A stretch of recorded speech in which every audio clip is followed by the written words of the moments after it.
Hey everyone, it's Nisi, and boy do I love to eat. Through this pandemic, it's been crazy to find some great restaurants with some great food. But nothing can stop me, honey, because I am the cute girl that loves to eat. So come on, let me show you what I've been working with. Hey everyone, it's Nisi, and I am the cute girl that loves to eat. Today I am here at Rebirth of Food with Miss Ebony herself. Now, Rebirth of Food says a lot to me. The name itself, Rebirth, born again, plus food. I automatically feel like whatever I eat here is going to be nourishment to the body and soul. Now tell me about this Rebirth of Food. Well, Rebirth of Food, we specialize in vegan and vegetarian soul food, and it is comfort food reimagined, right? So you can't get any better than that, I guarantee. How did you come up with the name Rebirth of Food for your restaurant? So back in 2015, when I first was making my departure from my corporate job, I was, making my entrance in more public, appearances. I've been doing catering and vending at different events. And my original name of my business was called Brunch with E because, pancakes is a food group for me. So I was like, we're gonna start out doing brunches. And there was a local business that had a bar. They didn't have a kitchen on site, but they wanted to offer other events. And so they invited me and allowed me to host their brunches there. So my friend is a DJ, we partnered together and he provided the music and we were coming up with names. He was like, because we were coming up with names that matched food with music. And so the inspiration was Rebirth of Jazz from Miles Davis was actually the original inspiration for the name. And so we just changed it. He was like, well, how about Rebirth of Food? I was like, man, that was like nail on the head. And he still wants his cut of, whenever I make it big for naming rights. He still holds on to those naming rights. Where do you get your vibe from, honey? Well, it's in my DNA. What can I say? You see all this little spice and flavor that you see right here in front of you. I just sprinkle it all over the place. But, culture is, I grew up, in the 90s when Malcolm X and, Black history was, I went to HBCU. Art, music, food. I love to travel. New Orleans. I love going to these little small hideout, cutout places. And I wanted to create that, here in Fort Worth. And so, some of the artists, things that I've already had, in my possession. Some of them were things that, I love to shop. What's on your menu, honey? Girl, let me tell you. Okay, look, I get excited when I start talking about food. Me too so, now. Your name of your show is Black Girls Who Love Food. Or what's it? The cute girl that loves to eat. Oh, the cute girl loves to eat. Okay, I was close. Well, I'm the black girl that loves food. Okay, I'll take that hashtag. How about that? So, on my menu, I wanted to be able to create a menu that was familiar. It was very, important to me because I'm a Southern girl. I grew up eating every part of the pig except for the oink. You know what I mean? Me and so, too. But also some of the things that are happening to our community is really directly related to what's on our plate. And as a community health person and community health educator, I've realized a lot of it is just translation of having access and understanding that you have something else available to you because we're open and willing to try things if it looks familiar. As long as it doesn't look too foreign or crazy, we might turn our nose up a little bit or, kind of. But okay. You know how we do sometimes. But don't stick that fork in your mouth. You gonna like it. So, some of the things I have on there is collard greens. I've been picking greens since I was a little girl, so we gotta have those on there. That's like a staple in our community. That's that Southern love right there. Right. I used to pick them greens. Girl. Well, I still do, shall I say? I still be picking them greens. Girl, I don't pick them no more. I done grew past that. We just cut them up and leave that stalk in there because that adds a little bit more meat to it. I just leave the long stalk. So we leave some of that rind in there. It also helps with the meatiness and the flavor and the, getting a little bit more substance. You sound like you know what you do. Just a little bit. I add a little white truffle oil and some balsamic vinegars and wines to help break it down so the greens won't be that tough. And we ain't got to cook them all day long. How grandma would leave them on the stove for like 25 hours, and we be picking, we start picking on Sunday before Thanksgiving and then they start cooking on Tuesday and then we can eat it on Thursday. No, we don't do any of that no more. So we make sure that, it tastes really great, full of flavor. Purple whole peas. Everybody know what a black eyed pea is, right? Well, the purple hull pea is his favorite first cousin. You know what I mean? That's the one that you can really take out to cookouts that don't show out too much. You know, and I, you know, have lots of fresh vegetables, celery, onions, and peppers, and sprinkle a little pinky toe in there a little bit. You know, swirl it around, shake it up. All right now. Lots and lots of flavor. Cabbage and greens. I have black beans. I have grits. So, ooh, honey.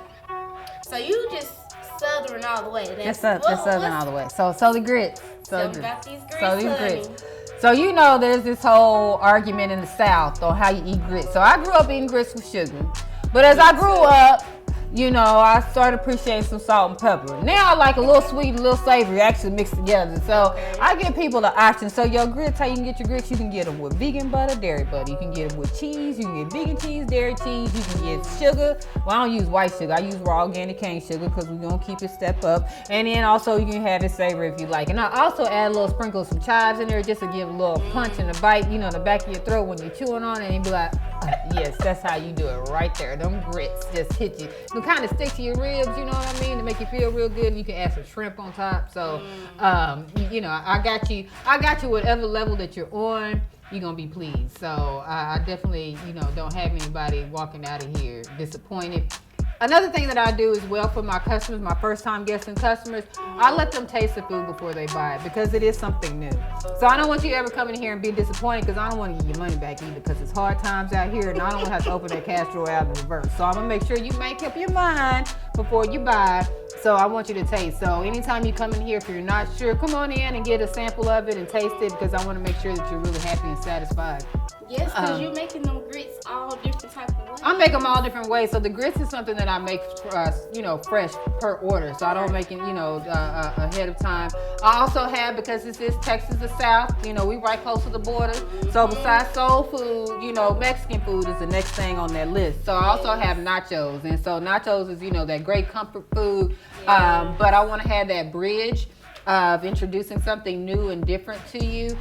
So on those nachos, you get a nice bed of chips, you get black beans, you get queso. You get the choice of vegan queso or dairy queso. You get shredded cabbage, tomatoes, shredded, green onions, tomatoes, jalapenos, and tomatoes, red onions, cilantro. Oh, that's a bomb nacho and then, you know, a little bam with some coheed cheese.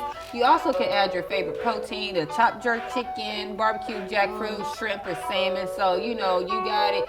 You know, Burger King ain't got nothing on me, baby. I definitely got it molded past your way. I got it ways you ain't even thought about making it. I'm a Mexican head, so I'm all down for the nachos. Girl, like, nachos. Oh my God. And so also I'm going to create a burrito bowl. So if you don't want the chips, you want to pound up the chips. Well, bring Chipotle here too then, honey. Girl, so we're going to have it. So instead of rice, you know, I'll put it on top of couscous. You know what I mean? So we're going to, you know, just change it up, switch it up on you just a little bit. When I say it's so much more to Miss Ebony than cooking, but cooking is what she do. Bring on food, Miss Ebony. Hey girl, all right. So I just got this mixed up for you back there, and there you go. Can you see it? Can y'all see it? Can y'all smell it? I know y'all jealous. Oh, it smells so good. What kind of plate is this? Okay, so This is not a regular plate, honey. well, because I am a small establishment, I don't have the ability to actually serve on china as of yet. But I still wanted what you eat on as an experience as well. So I didn't want any just regular styrofoam plates or any cheap plates. So these are actually compostable, recyclable plates. So they give back. So also I'm a vegan. I go, you know, give it back to the earth. So we're gonna make sure that once you put it in the trash, you can put it in your compost. After you finish eating, you put it in your compost bin as well. So, and it looks good. You know what I mean? It's nice and sturdy. So what you have right here on your plate is a baked sweet potato with, I just put a little bit of butter in there just to add a little bit more fat. Fat, carbs, and proteins. You want to make sure you're getting a well-rounded diet. You got to get all three. We have a layer of collard greens, and then we have the purple hull peas. You remember I told you about them purple hull peas? Yes. Now you know about them purple hull peas. Everybody don't know. Yes. It's a little, the description is it's a little less black-eyed pea. whatever that means. I don't know what that means. But it's a Southern love. Right, but it's a little creamier, a little softer than the black eyed pea, not as a harsher taste. And then I have the barbecue jackfruit that's on top that I made from scratch, and just sprinkle a little bit of chives, just a little bam there, give it a little brightness. Do y'all see this? The jackfruit, I actually do add chickpeas to the jackfruit. You want me to tell you about the jackfruit? Because a lot of people don't know what a jackfruit is. Tell me what it is. Mama trying to sweet potato. Okay, while you talking and eating, I'm gonna tell you what jackfruit is. So jackfruit is actually one of the most sustainable, easily grown fruits that there are across the world. But it's grown in tropical regions. It can grow up to 40 pounds. It has this large exterior rind, kind of similar to a pineapple, but between the rind and the fruit is actually this latex layer. So it can be very messy and the whole thing. So one of the things I normally do, everything fresh vegetables, but the jackfruit is the one thing that I buy canned because of the availability of it, but I make sure I get it in water so you don't have a lot of extra preservatives. But it's high in nutrients, has a lot of nutrients from magnesium and potassium and micronutrients, but it's very low in calories, which is good, but also you may not feel very full when you eat it. So I add the chickpeas to add a little extra protein and nutrients to it, so that way you'll get that full metabolic profile when you're eating, to make sure that you're getting all the fats, carbs, and proteins that you need. So when you eat it, a lot of people say that when they eat vegan food, they don't necessarily feel full. So these are the things that I do to kind of help layer it and to help keep you full. So vegan is not boring. Nor is it plain, nor is it without flavor. It's just about the combinations that you have and putting it together to make sure that you get a full meal. Ooh, these sweet potatoes. Oh, the sweetness. I can tell you kind of roast together a little bit too. The tang from the jackfruit, honey. Oh my gosh, with the barbecue sauce. Oh my gosh. Then we got these greens and these purple hub peas. That's where the flavor comes from, y'all. Ooh. Make me close my eyes. Hey, I did my job. 2 snaps. That's another episode with the cute girl that loves to eat. I will see you next time. It's a vibe. It's a vibe. It's a vibe. We done? Because I'm going to eat the rest of this food. We done? Okay. I'm about to make me a plate too, because I'm hungry. Okay. You're not sharing, are you? No, I'm not I guess so. This is so good. Oh my gosh. Girl, I'm so glad. I'm not sharing this. You not? You No, sure? no. I know there was some people sneaking around early when we started shooting, and we was trying to hang around for the food section. This dip? But Yeah. I'm not And sharing. that's a whole meal and a half or 2 or 3, but I think I want that for dinner tonight. So I'm over here eyeballing you. Them purple hub peas. Girl, We baby. about to Southern love. Really. Hey, and you know there's nobody else in town serving purple peas, so you can come here and find something that you can't get anywhere else. Nor can you get some vegan nachos like how I serve them up. You know, none of this. Now that's what I'll come back to try. Them vegan nachos. Oh, that's the boss. That's what everybody's really been writing and raving about, is those vegan nachos. So if you see most of my reviews, it's gonna be on the nachos. Yeah, they boss hog, baby. Boss hog. Hey. Coming back, honey. Had to crip walking at the end of the day. It's a vibe for real. So that's what, you know what, you saying everything that I wanted to say when I'm creating this. Even when I come in here and be like, man, it's a whole mood and a half up in here. Like, you know what I mean? Like,